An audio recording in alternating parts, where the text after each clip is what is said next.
नमस्कार बच्चों। मैं आज आपको क्लास 10th का चैप्टर नंबर 6 का थेल्स थ्योरम पढ़ाने जा रहा हूँ। इसमें आप थेल्स थ्योरम में थोड़ी सी समझने में कठिनाई होती है, इसको आप विशेष ध्यान से समझेंगे तो समझ में आ जाएगा। तो चलिए ज़्यादा बात नहीं करते हैं, सीधे टॉपिक पे आते हैं। थेल्स थ्योरम का दूसरा नाम है बेसिक प्रोपोर्शनैलिटी थ्योरम, बीपीटी, यानी इसे थेल्स थ्योरम आधारभूत अनुपातिक प्रमेय। इसका स्टेटमेंट बुक में दिया है, आप इसे अच्छे से याद कर सकते हैं। लिखने की जगह कम थी इसलिए मैंने लिखा नहीं, समझा रहा हूँ, सीधे इसका सॉल्व समझा रहा हूँ। थोड़ा सा समझा देता हूँ। है क्या थेल्स थ्योरम एक्चुअल में क्या गिवन है, क्या मानता है, ये अपने को देख लेते हैं। सबसे पहले एक ट्रेंगल दिया रहेगा, उस ट्रेंगल में आप ध्यान से देखिए कि आपको ये बताएगा कि DE पैरेलल BC गिवन रहेगी। ये देखिए DE पैरेलल मतलब आप ऐसा समझिए, एक ट्रेंगल है, त्रिभुज है, उसमें 3 साइड होती हैं। 3 साइड में से किसी भी एक साइड के पैरेलल हम एक अन्य साइड ड्रा कर रहे हैं। तो मान लीजिए हम BC के समानांतर पैरेलल DE को ड्रा कर रहा हूँ, खींच रहा हूँ। तो जो DE लाइन है, ध्यान से सुनिए, जो ये DE लाइन है, तो पहले दूसरी अन्य भुजाएं जो होती हैं, तो AB को D पर और AEC को E पर कट करती है, प्रतिच्छेद करती हैं। तो किस रेशियो में करेंगी? AD अपॉन DB और AE अपॉन EC, ये अपने को प्रूफ करना है। तो ध्यान से देखिए, इसमें हमें गिवन क्या है? इन अ ट्रेंगल, सबसे पहले हमें एक त्रिभुज ABC में, हिंदी में इंग्लिश दोनों में आप लिख सकते हैं, त्रिभुज ABC में हिंदी हो गया, इन ट्रेंगल ABC इंग्लिश हो गया, और DE पैरेलल BC, ये देखिए DE पैरेलल BC हो गया। इसमें आप कुछ बता सकते हैं, अगर बताना चाहें बताएंगे क्या? जो DE लाइन है तो AE को D पर प्रतिच्छेद करती है और AC को E पर प्रतिच्छेद करती है। शॉर्टकट में क्या लिखेंगे? लाइन DE AE को, रेखा DE AE को D पर तथा AC को E पर प्रतिच्छेद करती है। ऐसी आप हिंदी में भाषा लिख सकते हैं, ना भी लिखेंगे तो इतना आप लिखें, इससे आपका काम हो जाएगा। तो चलिए, ये दिया है, यानी गिवन क्या है, इतना सारी चीजें लिख दिया। सिद्ध करना है क्या है? AD upon DB, AE upon EC, ये कहाँ से आया है? यहाँ से देखिए, AD upon DB, AD upon DB और इधर से AE अपॉन EC, ये चीज हो गई। रचना क्या है? कंस्ट्रक्शन, इसमें ध्यान से देखिएगा। Join B to C, B को C से मिलाया और C को D से मिलाया। शॉर्टकट में लिखा है, लिखेंगे B को C से, नहीं, B को E से और C को D से मिलाया। एक कंस्ट्रक्शन है, रचना को हमेशा कंस्ट्रक्शन को डैश डैश डैश करके लिखते हैं, डॉट लाइन से। और क्या है इसमें? EN परपेंडिकुलर AD, आप AB लिखें या AD लिखें, तो AD में ध्यान से देखिए, AD है ये और ये परपेंडिकुलर, जो परपेंडिकुलर होता है तो उसको पहले लिखते हैं, जिस पर होता है उसको बाद में।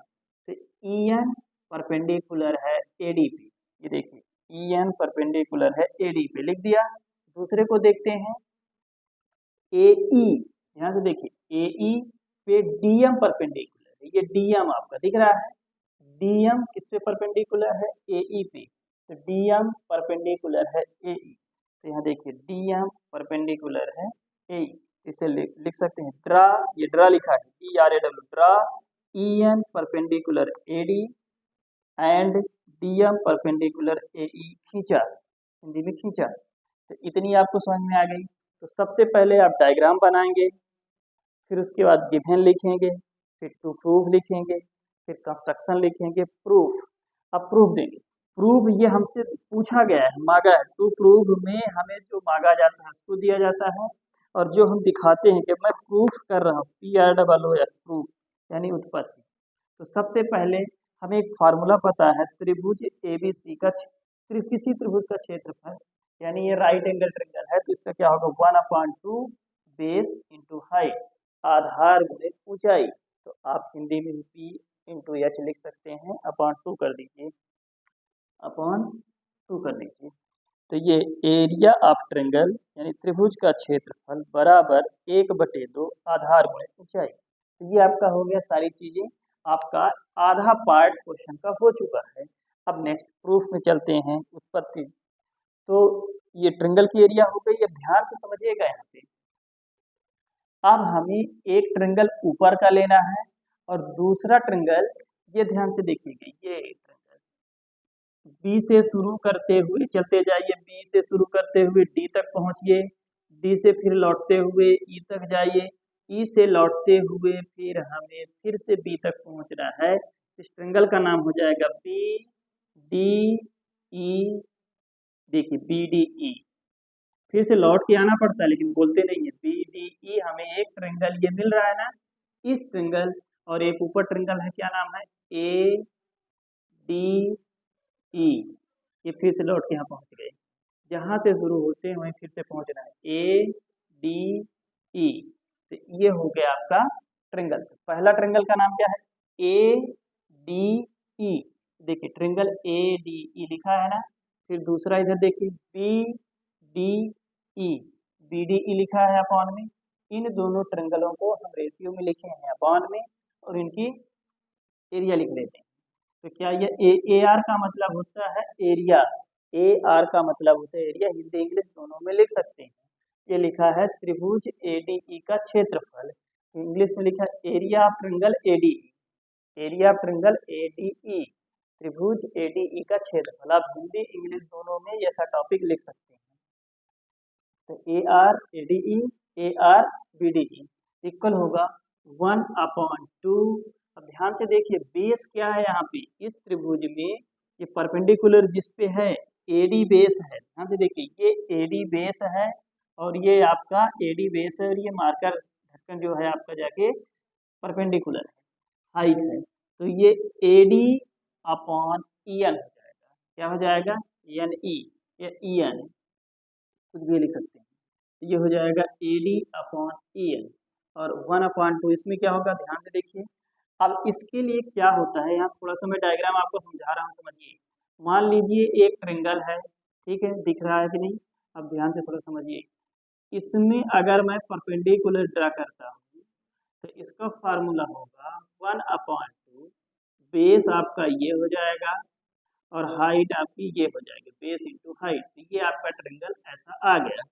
ये तो दिख रहा था परपेंडिकुलर कहाँ बन रहा है, लेकिन अगर कोई ट्रिंगल इस शेप में है, ध्यान से देखिएगा, ऐसा ट्रिंगल, तो इसमें परपेंडिकुलर तो बन ही नहीं रहा है। इसको परपेंडिकुलर हम बनाने के लिए थोड़ा सा आगे ड्रा करेंगे। 9th क्लास की एक थ्योरम है, ठीक है ना। एक्सटीरियर जाके बन रहा है राइट एंगल, तो यहाँ पे राइट एंगल बन रहा है, और बेस हमारा इतना ही काम करेगा, ये हमारा बेस है, और हाइट जाके ये हो जाएगी, हाइट ये रहेगी, बेस ये पूरा नहीं कहलाएगा। ध्यान से देखिए, जो मैं बाहर जाके एक राइट एंगल बनाया हूँ, यहाँ बाहर तक नहीं जाएगी, यहीं तक रहेगा, पर बना जाके बाहर है इसका राइट एंगल। तो ये आपका बेस हो गया इतना, इसका नाम क्या है डी, इसका नाम है बी, इसका नाम है ई, तो क्या हो जाएगा, base d b upon height क्या हो जाएगी, ई एन। क्या हो जाएगा, e n, base d b, ध्यान से सुनिए, बेस क्या हो जाएगा डी बी और हाइट हो जाएगी ई एन। तो ये आप समझ में आया तो ठीक है, नहीं तो इसको आप रख सकते हैं, समझ सकते हैं, जैसा भी आपको समझ में। तो क्या हो जाएगा, ई एन दोनों में रहेगा, यानी ई एन आप चाहो तो ई एन लिख दो, अधिक अच्छा है, ई एन, ठीक है। ई एन दोनों में रहेगा, लेकिन एक में आ जाएगा, ऊपर आ जाएगा एडी, डिवाइड में आ जाएगा बी डी। आप यहाँ से समझ सकते हैं, एडी अपॉन डी बी, और ई एन दोनों में रहेगा, तो 1/2 कैंसिल होगा, ई एन और ई एन कैंसिल होगा। अब यहाँ बचा कितना देखिए, एडी बचा है और डी बी बचा है, और एरिया इधर ही पूरा आ गया, area A D E upon area of B D same आ गया। ये पहला इक्वेशन आ चुका है। इसी प्रकार अब हम दूसरा इक्वेशन समझते हैं। दूसरा इक्वेशन भी समझने के लिए सेम ट्रिंगल पे काम होगा, पर यहाँ पे बेस और परपेंडिकुलर अलग हो जाएगा। अब दूसरी साइड को हम बेस मानेंगे और वहाँ पे परपेंडिकुलर दूसरा हो जाएगा। जैसे मान लीजिए जैसा कि ये ट्रिंगल है, ठीक है, अभी मैं परपेंडिकुलर यहाँ बनाया, अब इसी ट्रिंगल में परपेंडिकुलर मैं अब इधर बना दूँ, तो बेस अब ये परपेंडिकुलर यहाँ साइड तो सेम ट्रिंगल पे ADE, देखिए लिखा है ADE। और इस बार देखिए ध्यान समझिएगा, CDE यहाँ से यहाँ तक पहुँचे, यहाँ ध्यान देखिए कहाँ से जा रहा हूँ कहाँ तक पहुँच रहा हूँ। C से चलता हूँ तो C से D तक गया, D से E तक आया, E से फिर से C आया, तो एक ट्रिंगल बन गया। इसका नाम हो गया CDE, CDE तक, ये C तक पहुँच गए, ये ट्रिंगल हो गया CDE। इसका एरिया क्या हो जाएगा, बेस क्या है AE और हाइट हो जाएगी DM। बेस क्या है AE, हाइट हो जाएगी DM। दूसरे का देखिए, बेस हमारा तो EC रहेगा, हाइट हमारी सेम रहेगी DM। ये फिर से उसी प्रकार एक ट्रिंगल बन रहा है। मान लीजिए ये एक ट्रिंगल बना आपका ऐसा, ये ट्रिंगल है, ठीक है। ये इसको हम आगे बढ़ाएंगे और जाके इसको ज्वाइन कर देंगे, तो 90 डिग्री अपना यहाँ बन बाहर बन रहा है।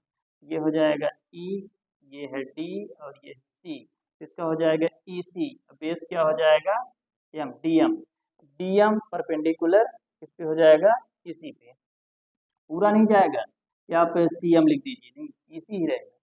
तो EC upon DM into DM, DM से DM कैंसिल, 1/2 से 1/2 कैंसिल, आ गया area of triangle ADE upon area of triangle CDE equal AE upon EC। ये इक्वेशन थर्ड आ गई। तो इक्वेशन फर्स्ट और थर्ड तक, सेकंड तक हम पहुंचे हैं।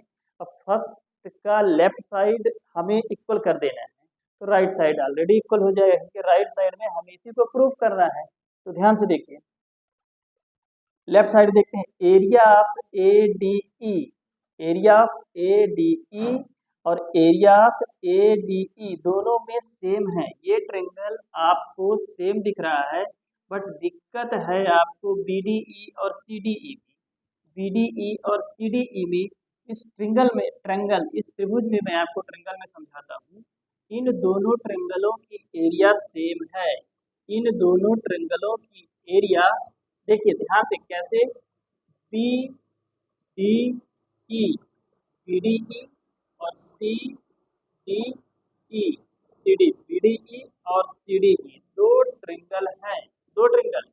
यहाँ पे एक 9th क्लास की एक थ्योरम है, आपको पता होगी। थ्योरम क्या है कि जब दो ट्रायंगल सेम पैरेलल लाइन पे होते हैं, दो ट्रायंगल सेम पैरेलल लाइन पे होते हैं और on the same base, base भी उनका सेम होता है। जैसे एग्जांपल के लिए मैं यहाँ समझाऊँ आपको, थोड़ा सा देखिए, ये देखिए ये बेस है, इस पे मैं एक ट्रायंगल बनाया, ट्रायंगल है ये, और इसी बेस पे मैं एक दूसरा ट्रायंगल बना दिया, और ये लाइन कैसी है, पैरेलल है। एक रूल होता है कि जब सेम बेस और सेम पैरेलल लाइन पे दो ट्रायंगल बनते हैं तो उनकी एरिया क्या होती है, इक्वल होती है। तो आप यहाँ से बता सकते हैं कि यहाँ पे देखिए ध्यान से, इसमें उल्टा बन रहा है, बस अंतर इतना है, ये बेस ऊपर हुआ, ट्रायंगल नीचे आ रहा है। ये देखिए ट्रायंगल ये नीचे बन रहा है, ट्रायंगल देखिए नीचे बन रहा है। इसको आप लिख सकते हैं ट्रायंगल BDE और CDE, दो ट्रायंगल हैं, यहाँ से लिखा हो BDE and CDE on the same base, एक ही आधार पे बने, सेम बेस एक ही आधार पे बने, और दोनों पर दो समानांतर रेखाओं के बीच में, and between the same parallel line DE and BC। इसे हिंदी में क्या लिख सकते हैं, ध्यान से सुनिए, त्रिभुज BDE और त्रिभुज CDE एक ही बेस, एक ही बेस, कौन सा बेस, यहाँ लिख सकते हैं CD, एक ही बेस DE, DE बेस क्या है DE, एक ही बेस DE पर है। त्रिभुज BDE एंड त्रिभुज CDE एक ही बेस DE पर है, तथा दोनों क्या समानांतर रेखाएं DE और BE के बीच हैं, के बीच हैं, ठीक है, DE और BC के बीच में स्थित है। तो आप इतना वर्डिंग लिख सकते हैं तो बहुत अच्छे, नहीं तो डायरेक्ट आप यहाँ से लिखिए area of BDE, area of क्या है BDE। दूसरा, पहले इक्वेशन का बेस देखिए, दूसरे इक्वेशन का बेस देखिए CDE, यहाँ से BDE और CDE दोनों का बेस क्या है, एरिया इक्वल है, एरिया क्या है, इक्वल है। तो अब मैं बी डी ई की जगह C D E, C D E की जगह बी डी ई लिख सकता हूँ। तो देखिए सेकंड में मैं सी डी ई की जगह पे बी डी ई लिख दिया, यहाँ से इस सी डी ई को जगह पे मैंने बी डी ई लिख दिया। तो अब लेफ्ट साइड दोनों का देखिए तो इक्वेशन फर्स्ट एंड थर्ड का लेफ्ट साइड देखिए तो फर्स्ट का area of a D E upon b d e, area of a D E upon c d b d e equal है, तो लेफ्ट साइड इक्वल है तो right side भी equal होगा। तो a d upon d b और a E upon ई सी, ये अपना यहाँ से प्रूफ हो गया from equation first and third से। ये रहा हमारा बीपीटी बेसिक प्रोपोर्शनैलिटी थ्योरम, इसका शॉर्ट फॉर्म बीपीटी भी पूछ सकता है, थेल्स थ्योरम भी पूछ सकता है, बेसिक प्रोपोर्शनैलिटी थ्योरम, आधारभूत अनुपातिक प्रमेय, थेल्स प्रमेय। इसका क्वेश्चन आएगा 2 नंबर का अगर आता है तो बोलेगा right the statement of Thales theorem और ड्रा द डायग्राम, या फिर स्टेटमेंट बस पूछ सकता है, या आपको प्रूफ करने के लिए देगा तो 4 नंबर का देगा, 3 नंबर का, ये पूरा स्टेटमेंट आपको प्रूफ करना है। चलिए ये आपको कैसा लगा आप